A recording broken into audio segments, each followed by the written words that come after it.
A man spent 22 years in prison for a rape he didn't commit.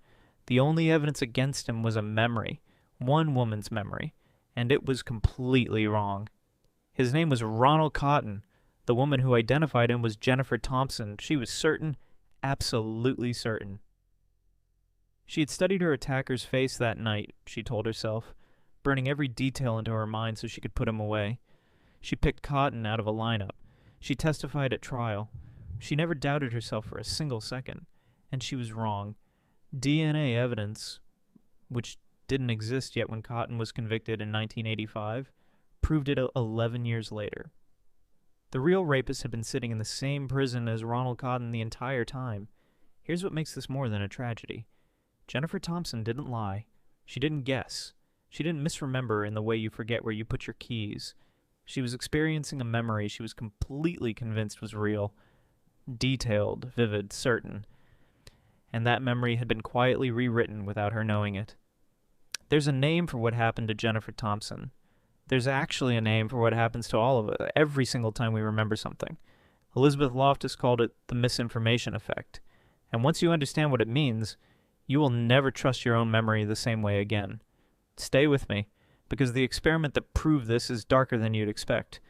Elizabeth Loftus was a cognitive psychologist at the University of Washington in the early 1970s. She wasn't studying criminals or trauma victims.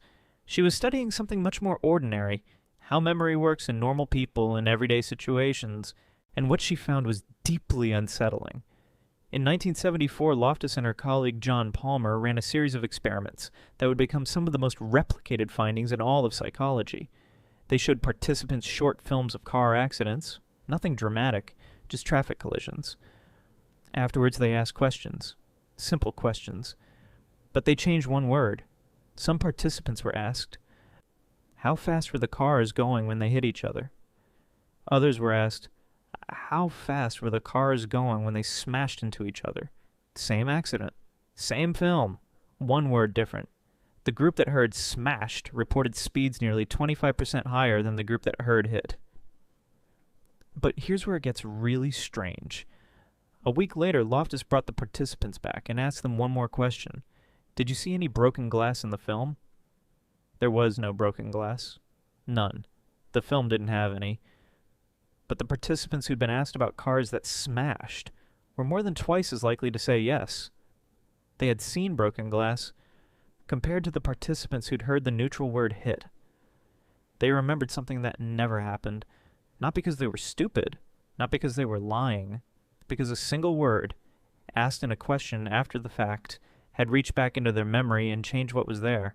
This is the misinformation effect. Post-event information doesn't just add to a memory, it can replace parts of it. And the terrifying part is that the person experiencing the false memory feels no different from the person experiencing a true one. The confidence level is identical. The emotional certainty is identical. You cannot tell from the inside. And this is where it gets really dark. Loftus didn't stop at car accidents. In the 1990s, she ran a study that has since become one of the most controversial experiments in psychology. She wanted to know, can you implant an entirely false memory? Not just a detail, but a complete event that never happened? She worked with 24 participants and their family members. Each participant was given a booklet containing 4 childhood memories, 3 real ones supplied by their relatives and 1 completely fabricated one.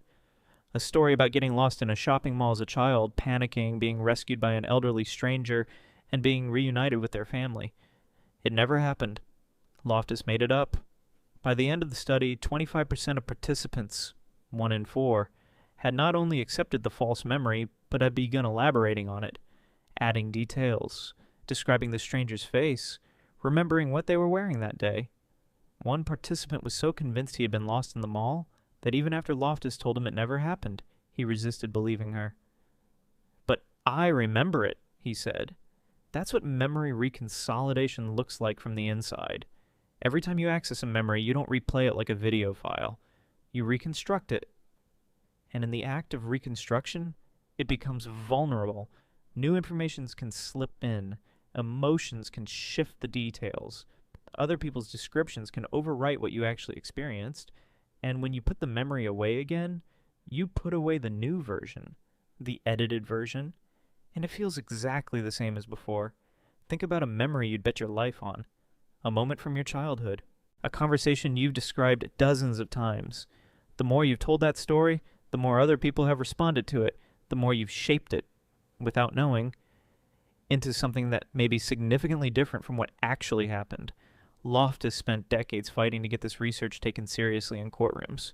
She testified as an expert witness in hundreds of trials, arguing that eyewitness memory is not a reliable form of evidence, that confident witnesses can be completely wrong, and that the way police question witnesses after an event can permanently alter what those witnesses remember.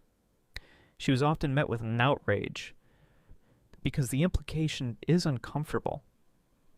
It means that in a courtroom, the witness who says, "I will never forget his face," may be the least reliable person in the room. Ronald Cotton was exonerated in 1995. He and Jennifer Thompson eventually met. She apologized. He forgave her. They wrote a book together and now speak publicly about the fallibility of memory and the dangers of eyewitness testimony. But here's the line that has stayed with me since I first read about this case. Jennifer Thompson said, "I was certain I was the perfect witness, and I was wrong in every single way." The memory that sent an innocent man to prison for 22 years felt exactly like every other memory she had ever had. Solid. Real. Hers. And so do yours. If this changed how you think about your own memory, subscribe. We go somewhere new every week.